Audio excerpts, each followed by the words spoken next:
Yes. Pero halos naiiyak ako sa sakit. Ano pong naiiyak? Yung lumbar kasi sa first week of August, tumupo lang ako. Yung bang nagbibig na ano lang, nagkagabi, gano'n. Pagtingin ko, ayan na. The following day, third day, halos hindi na ako makalakad, lumagapak na ako. Pero pinipilit ko pa rin. Alam niyo bang kayang i-cure yan ang sarili lang? Pagbago pa? Na-cure ko. Kaya. Na-cure ko.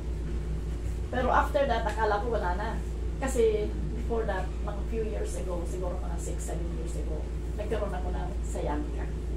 Ang sciatica yun talagang magmula dyan hanggang sa ano. Pero yun, na-cure ko yun dahil sa mga stress. Yes, yun ang Na-cure ko yun. Turo ko rin sa inyo. Nawala yun. Ang pinaka-general, ano yan, general Oo. exercise. Kumbaga, basta bago pa, yung nararamdaman nyo. Kasi yung mga ganong simpleng kilos, tapos tinamaan kayo agad. Which is part ng ano natin. Oo. Kasi Oo. sign of aging din. Bumibigay kasi talaga yung disc natin. Kaya sige po, tuloy ko. So, ngayon na naman, 2 weeks ago, ginawa ko na naman, hindi ako nagdala. Umupo na naman ako, yung bang upo na ganito, ganyan. Ayun nga, mahirap nga po ito. Gano'n naman ako, bunot-bunot dahil sabi ko, andun na naman sa bahay, makapagawa pa ba? Trabaho, makapaglinis. Ngayon, nararamdaman ko ang mga sakit, parang manangalay. Nasaan yung, ano, nagano kayo? So, nag-action kayo dyan, nagpa-check kayo, nagpa-MRI kayo, or X-ray lang? Hindi naman, dahil ano naman ito, hindi naman major talagang ano injury. Yun, doon nyo po malalaman kung gaano, kung ilan ang tinamaan na disc. Doon po natin malalaman. Kasi, paulit-ulit lang, kumbaga, tinamaan na kayo nung 6 to 7 years ago, tapos, kumbaga, ngayon, umulit na naman 2 weeks ago. Ngayon, titignan natin doon kung ilan na yung ano, meron kasi tinatawag dyan na L1, L2, L3, L4, L5, S1, yan. Kung palagi nang kunyari, palagi, sabihin na natin, pag ganun-ganun ng sumpong, nawawala, balik. Ngayon, titignan natin kung gaano kalala yung naging damage ng unang disc na that disc problem. Tapos, pagka, siyempre, hindi nyo maiwasan magkikilos, talagang nakikita nyo, madumi na naman yun, ano, tatabasin nyo na naman ang sarili.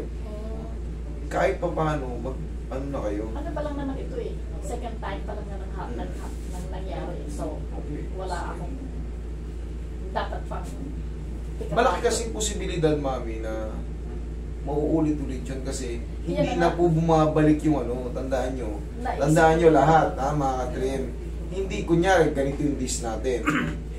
Pag once na na-damage yan, gumanyan yan, hindi na po yan bumabalik sa ganun. Hindi na ulit gumaganon. Nagiging tawag doon, pag nag-heal yun, tightening disc na siya. Tapos, syempre, darating na naman yung panahon, yuko-yuko tayo, tapos umiidad tayo. Meron tayong tinatawag na degenerative change or sign of aging. Yan, mas mabilis na silang mag-trigger once na ang position mo ay parang alanganin, nagwalis ka, or ang tagal mo na kaganyan. Yung compression, patuloy ng compression kasi tagal mo na kaganyan. Tapos, syempre, pag tayo mo ng gano'n, oy, sarap. Pero, sabi nga sa inyo, kaya nyo i-cure yan, pag sarili lang, basta marunong kayong mag-squeeze ng katawan. After nyo maganyan, after nyo makompress yung disc nyo, i-squeeze nyo lang. I-squeeze nyo, maniwala kayo. Left and right. Mapanood ko yan sa mga ginagawa mo. Kaya lang sabi ko, Yes. I have to come. Sabi ko, para masiguro ako. Yes, na mas maganda pa rin yung marunong talaga, pati buong katawan, ma-reset. Okay? By the way, karatingin natin si Mami. Sige, upo kayo, Mami. Upo na kayo. Ilan taon na ba si Mami? Bata pa naman, 73 lang. Okay pa na. Napaka-aliwalas ng 73 na to. Siyempre, yung iba nakita niyo naman, bago pa lang mag-senior citizen, parang medyo ano lang. Pero si Mami, sabi niya nga mismo, mukha kong malakas, pero masakit to. At least hindi kayo nauuwi sa severe moment. Kasi napakarami nyo nang pumunta dito, talagang yung iba, nakita nyo, nakatuwad pa bago pumasok dito, sobrang sakit, di makaupo, di makatayo. Gumagapang dito, makita ko. Marami. Yung iba, hindi lang nabibidyo kasi iba private, kumbaga. Pero alam nyo naman na YouTuber kami. Wala kayong mapapanood pag di kami nag-video. Teka muna, may sasabihin ako sa'yo.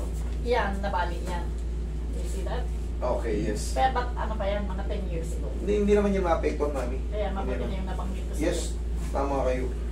Dahil Other operation. wala akong operation natin. Wala kayong sakit sa puso. Wala. Okay, good. Hindi yan ma-apektuhan. Yung clavicle natin hindi aabuti ng ano yun, adjustment.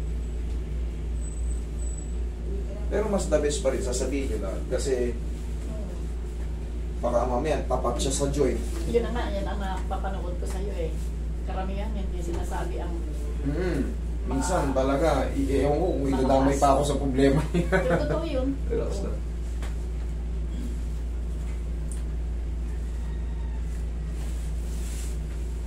Sige, tagilid ka, mami. 73 years old.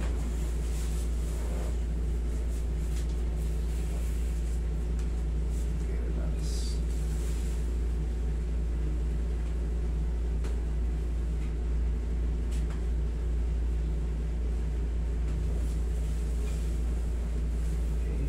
Okay, kabilang side. Mas the best kasi, mami, yung ano, yung malalaman natin yung mga ano. Kahit x-ray lang, pwede na eh. Kung talagang hindi kayo severe. Pero kung talagang consistent na, pinaka-the best. Para isang gastusan na lang, MRI. Huwag na kayo magpa kung ano-ano. MRI, pinaka-the best. Second pa lang naman yun. Okay, relax na. Sige.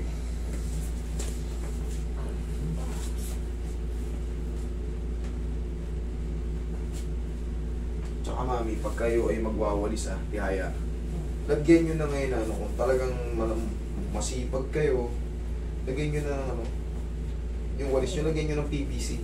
Huwag kayo magwawalis ng ganito kasi 73 kayo. Hindi na. Baka mas mabilis mag-trigger yun.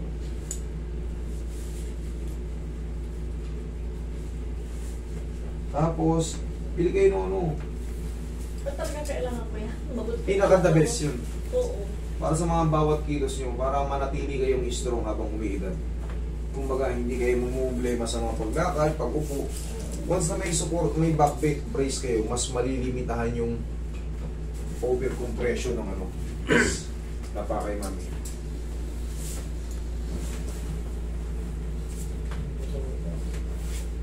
Yung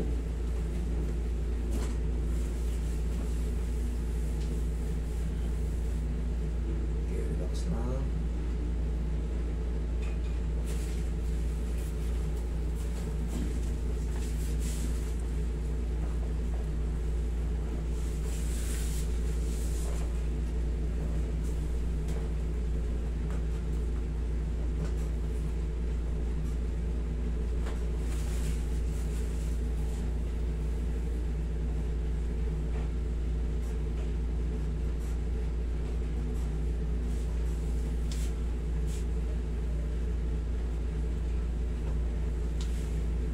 Talagang nanonood ko si mami. Ito yung tamang ano.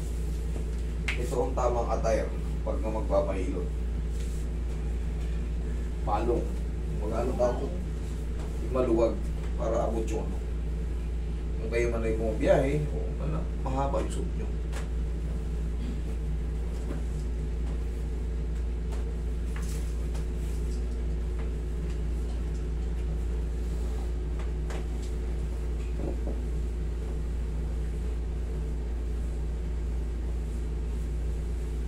Diyan pa lang may nararamdaman na ako. Maayos-ayos.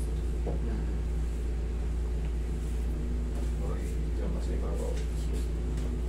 Tansay mo yung ano nito kaya, hindi mo kabisabi kung ano nito. Kuha niyo isang ganito. Sige, kape.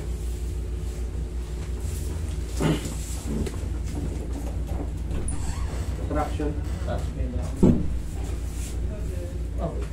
Sorry po. Okay, relax lang. Inhale. Exhale. Yan, pinaka-masarap sa lahat. General natin, kaya tawag general adjustment kasi buong spine yan hanggang babayan. Basta huwag yung lalabanan. safe naman yan. Basta yung taong gagawa niyan ay talagang gumagawa niyan kung nag-practice sa ganyan. Huwag lang yung kapatid nyo, pinsan nyo na alam nyo namang hindi ganito, nagpahata kayo. Delikado yan. Pero napapanood nyo na. Mayroon pa dyan sumasakit minsan sa akin. Sa tuhod? Sige, tektusan ko na yan.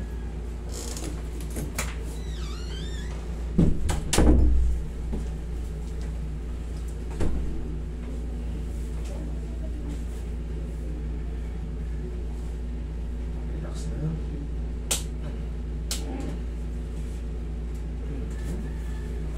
Pwedeng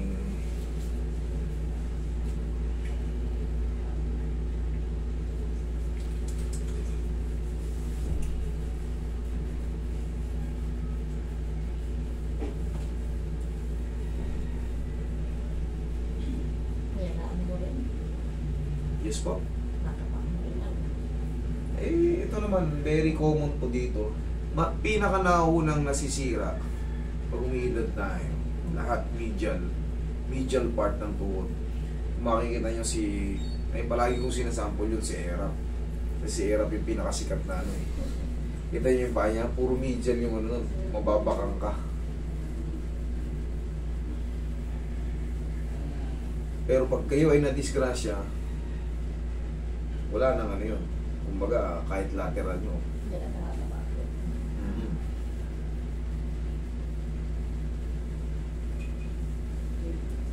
Kahit na yung mga ako, minsan yung mga ganyan sumasakit. Pero minamassage ko lang. Wala, haplos lang ang pagmamahal niya. Pagka yung mga salin ano, tapos nawawala-wala rin. Eh, sign of ano lang yun. Naglalambing na sa inyo yung edad nyo. Ganoon lang. Ganun na nga. Opo. Siyempre. Minsan nga, natutulog ka eh. Kung kailan ka magpapahinga, bigla may kikirot-kirot dito, kikirot-kirot dito. Wala naman dahilan, pero hindi natin alam, yung kinain natin, yung dinigest, hindi na-digest natin. Minsan sumobra tayo sa alat, sumobra tayo sa mga karne. Yan. Yung residue kasi ng kinakain natin, sumusuot-suot yan, yung tinatawag na purines, sumusuot yan sa mga joint natin. Pag umover tayo sa ano, tapos minsan, siyempre, namamana-mana natin yung mga high blood, diabetic, yan, wala kang kalaban-laban. Talagang automatic may matutulog ka pagising mo, parang feeling mo, ang bigat kagad ng pakiramdam mo, parang galing ka na kagad sa mahabang trabaho, kahit kagigising mo pa lang. Pero ang sikreto doon, i-stretchin yung katawan nyo. Hayaan yung tumunog yung mga ano. Hayaan yung tumunog yung mga katawan nyo. Tandaan nyo. Hindi yan masama. Kasi talagang naka-design yung katawan natin. Nakakalingon ng ganyan. Balakang din nakakaganyan. Tandaan nyo yan. Discuss nyo lang. Ng sorbet sa taas. Pero madaling matanggal dahil gagawin mo lang sa diretso mo. O yun. Buti. Kahit pa paano nalalaman nyo yung mga ganyan. Kasi pag ginanyan nyo, pansinin nyo, magaganon yung shoulder blade nyo, gumaganon, itutulak niya ngayon yung thoracic part nyo. Yung iba, maraming tinuturo sa ano eh, nasa ano na lahat eh, nasa YouTube na lahat eh. Oo nga. Madidiscover nyo yan pagka kayo ay nanonood sa mga stress stretching, yoga, malaking bagay yan. Okay mami, upo ka.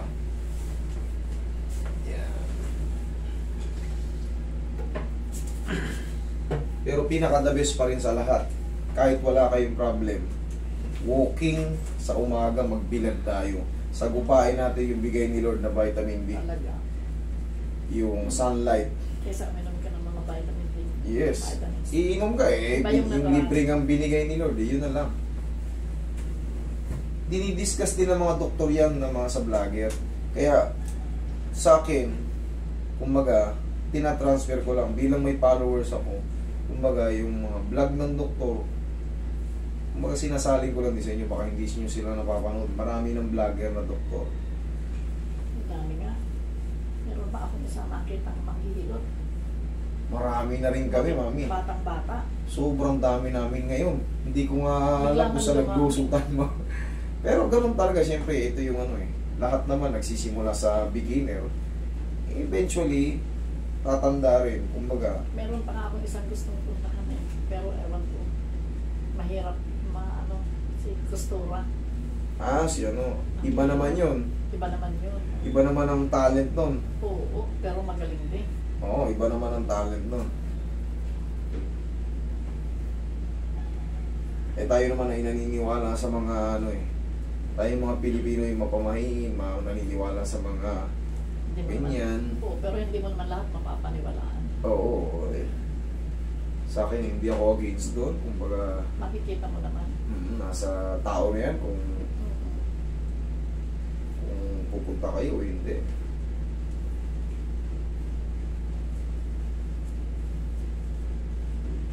Okay, mami, yan ang reset dito. Ganito lang gawin nyo. Pag-gising nyo sa morning, yan o. Sige, 1, 2. 1, ay baliktad. 1, yun. Thank you. Oh, no. 1, kabila. 2. Yun, yun lang. Yeah, ginagawa ko yan. Perfectin nyo lang yan, hindi kayo magsisibir. Sumakit man yung balakang nyo, pero never kayo magsisibir. Okay? Pangalagaan natin yung natin, health natin. Okay, mami? Thank you so much. Hindi mapapanood ko ako. Okay, ganun lang yan. After ng clinic namin, Pabili ako ng